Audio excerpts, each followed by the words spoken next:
ಲಕ್ಷ್ಮಣರಾವ್ಗೆ ತುಂಟು ಕವಿ ಪೋಲಿ ಕವಿ ಅಂತ ಹೇಳಬಾರ್ದು. ಯಾಕೆ ಹೇಳಬೇಕು?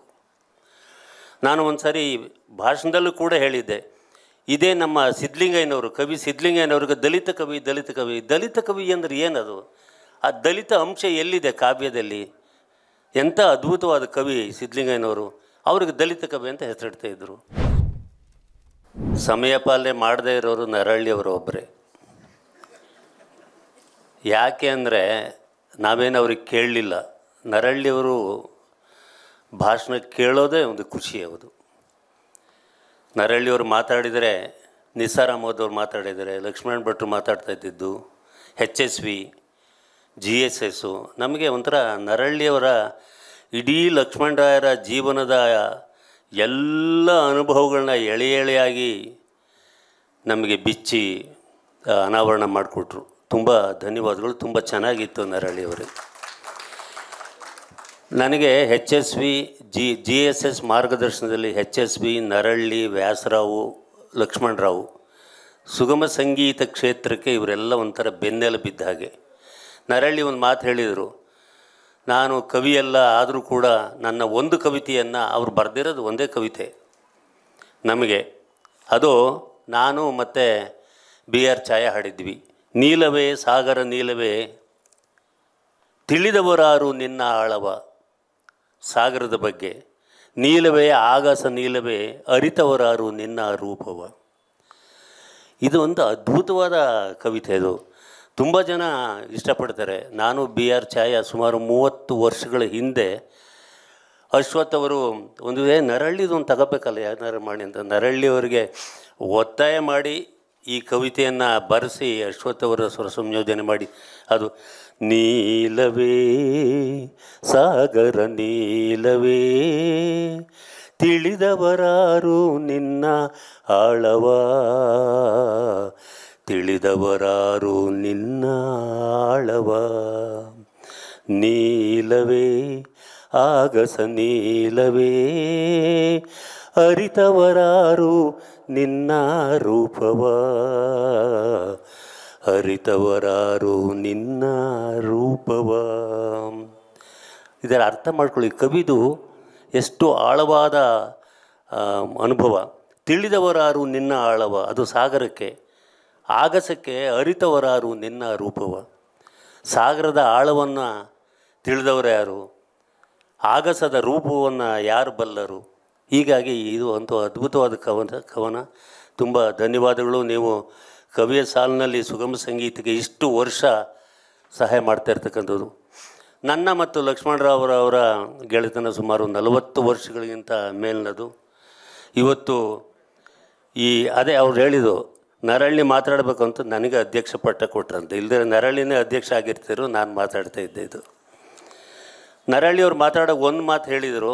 ನಾನು ಜಾಸ್ತಿ ಹೊತ್ತು ಸಮಯ ತಗೊಳ್ಳಲ್ಲ. ಈಗಾಗಲೇ ವಾದ್ಯಗಾರರು ಬಂದು ಕೂತಿದ್ದಾರೆ. ಒಂದಷ್ಟು ಹಾಡುಗಳನ್ನ ಕೇಳಿಕೊಂಡು ಆಮೇಲೆ ಏನು ವ್ಯವಸ್ಥೆ ಆಗಿದೆ ಗೊತ್ತಿಲ್ಲ. ಇಲ್ಲಿ ಊಟದ ವ್ಯವಸ್ಥೆ ಏನಾದ್ರು ಆಗಿದ್ದರೆ ಮಾಡ್ಬೋದು, ಇಲ್ಲದೇ ನೀವು ನಿಮ್ಮ ಮನೆಗೆ ಹೋಗ್ಬೋದು. ನರಹಳ್ಳಿಯವರು ಮಾತಾಡೋಕೆ ಒಂದು ಮಾತು ಹೇಳಿದರು. ನಾನು ಕೂಡ ಇದನ್ನು ವಿರೋಧಿಸ್ತೇನೆ. ಯಾಕೆಂದರೆ ಲಕ್ಷ್ಮಣರಾವ್ಗೆ ತುಂಟು ಕವಿ ಪೋಲಿ ಕವಿ ಅಂತ ಹೇಳಬಾರ್ದು. ಯಾಕೆ ಹೇಳಬೇಕು? ನಾನು ಒಂದು ಸಾರಿ ಭಾಷಣದಲ್ಲೂ ಕೂಡ ಹೇಳಿದ್ದೆ, ಇದೇ ನಮ್ಮ ಸಿದ್ಧಲಿಂಗಯ್ಯನವರು, ಕವಿ ಸಿದ್ಧಲಿಂಗಯ್ಯನವ್ರಿಗೆ ದಲಿತ ಕವಿ ದಲಿತ ಕವಿ ದಲಿತ ಕವಿ ಅಂದರೆ ಏನದು? ಆ ದಲಿತ ಅಂಶ ಎಲ್ಲಿದೆ ಕಾವ್ಯದಲ್ಲಿ? ಎಂಥ ಅದ್ಭುತವಾದ ಕವಿ ಸಿದ್ಧಲಿಂಗಯ್ಯನವರು, ಅವ್ರಿಗೆ ದಲಿತ ಕವಿ ಅಂತ ಹೆಸರಿಡ್ತಾ ಇದ್ದರು. ನಾನು ಅವತ್ತು ಒಂದು ಪ್ರಶ್ನೆ ಕೇಳಿದೆ, ಇದೇ ಯವನಿಕದಲ್ಲಿ ಏನೋ ಒಂದು ಕಾರ್ಯಕ್ರಮ ಆದಾಗ, ಯಾಕ್ರಿ ಅವ್ರಿಗೆ ದಲಿತ ಕವಿ ಅಂತ ಹೇಳ್ತೀರಿ? ಅದರಲ್ಲಿ ದಲಿತ ಅಂಶ ಏನಿದೆ ಅವರ ವ್ಯಕ್ತಿತ್ವದಲ್ಲಿ? ನಾನು ಹೇಳಿದೆ, ಕುವೆಂಪು ಬರೀತಾರೆ, ಸುಗ್ಗಿಯ ಬಣ್ಣದ ಮೊಗ್ಗಿನ ತೆರದಲ್ಲಿ ತರಳೆ ನೀನಿರುವೆ, ಚುಂಬಿಸಲೆಳೆಸುವ ದುಂಬಿಯ ಥರದಲ್ಲಿ ಬಾಲೆ ನಾನಿರುವೆ. ಚುಂಬಿಸಲೆಳೆಸುವ ದುಂಬಿಯ ಥರದಲ್ಲಿ ಬಾಲೆ ನಾನು. ಇದು ತುಂಟತನ ಅಲ್ವಾ? ಅದೇ ಕವಿಗೆ ರಸಋಷಿ ಅಂತೀರಿ. ಕಂಬಾರರು ಕಾಡು ಕುದುರೆ ಬರೆದಿರೋದು ನೋಡಿದರೆ ಯಾರಾದರೂ ಓದಬೇಕು ನೀವು ಅದನ್ನು. ಅದೆಷ್ಟು ಒಂದು ತುಂಟತನ ಇದೆ ಆ ಪದ್ಯದಲ್ಲಿ ಅಂದರೆ, ಅದು ಸುಬ್ಬಣ್ಣ ಹಾಡುವಾಗ ನಾವೆಲ್ಲ ನಗ್ತಾ ಇದ್ವಿ. ಇತ್ತೀಚೆಗೆ ನಾನು ಕೂಡ ಅದನ್ನು ಹಾಡ್ತೀನಿ. ಹಾಡುವಾಗೆಲ್ಲ ಕಂಬಾರ ನೆನಪಾಗುತ್ತೆ. ಅವರು ಕೂಡ ತುಂಟು ಕವಿ. ತುಂಟತನ ಕಾವ್ಯದಲ್ಲಿ ಬರ್ತಕ್ಕಂಥದ್ದು ಅದು ಬೇರೆ ಒಂದು ಶಕ್ತಿ ಆಗುತ್ತೆ. ಹಾಗಾಗಿ ಲಕ್ಷ್ಮಣರಾವ್ರನ್ನ ಪೋಲಿ ಕವಿ, ತುಂಟು ಕವಿ ಅನ್ನೋದಾಗಲಿ, ಮತ್ತು ಸಿದ್ಧಲಿಂಗಯ್ಯನವರ ದಲಿತ ಕವಿ ಅನ್ನೋದಾಗಲಿ ತಪ್ಪಾಗುತ್ತೆ. ಆ ಅಭಿಪ್ರಾಯ ನರಹಳ್ಳಿಯವರು ವ್ಯಕ್ತಪಡಿಸಿದ್ದಕ್ಕೆ ನನ್ನ ಅನುಮೋದನೆ ಇದೆ. ಹಾಗಾಗಿ ಆ BRL ಅವರಿಗೆ ಒಂದು ಮಾತು ಹೇಳಿದರು. ನಾನು ಸುಮತಿಯವರ ಕವನವನ್ನು ಕೂಡ ಅದು ಓದ್ತಾ ಇದ್ದೆ. ನಿಮ್ಮ ಈಗಾಗಲೇ ಲಕ್ಷ್ಮಣರಾವ್ ನಿಮಗೆ ನಮ್ಮ ಕಾವ್ಯ ಕ್ಷೇತ್ರಕ್ಕೆ ವಿಶೇಷವಾಗಿ ಸುಗಮ ಸಂಗೀತ ಕ್ಷೇತ್ರಕ್ಕೆ ಆಹ್ವಾನ ಮಾಡಿದ್ದಾರೆ. ಆಗಲೇ ನಾವು ಕೂಡ ಅದನ್ನು ನಿಮ್ಮನ್ನು ಸ್ವಾಗತಿಸ್ತೇವೆ. ಹಾಗೆ ಜೀವಧ್ಯಾನದ ಕವಿ ಅಂತ ಒಂದು ಟೈಟ್ಲೇ ಕೊಟ್ಬಿಟ್ಟಿದ್ದಾರೆ ನರಹಳ್ಳಿಯವರು ಲಕ್ಷ್ಮಣರಾವ್ಗೆ. ಆ ಜೀವ ಧ್ಯಾನದ ಕವಿಯ ಬಿಡದ ಭುವಿಯ ಮಾಯೆ 951 ಕವಿತೆಗಳಿದ್ದಾವೆ ಅಲ್ಲಿ.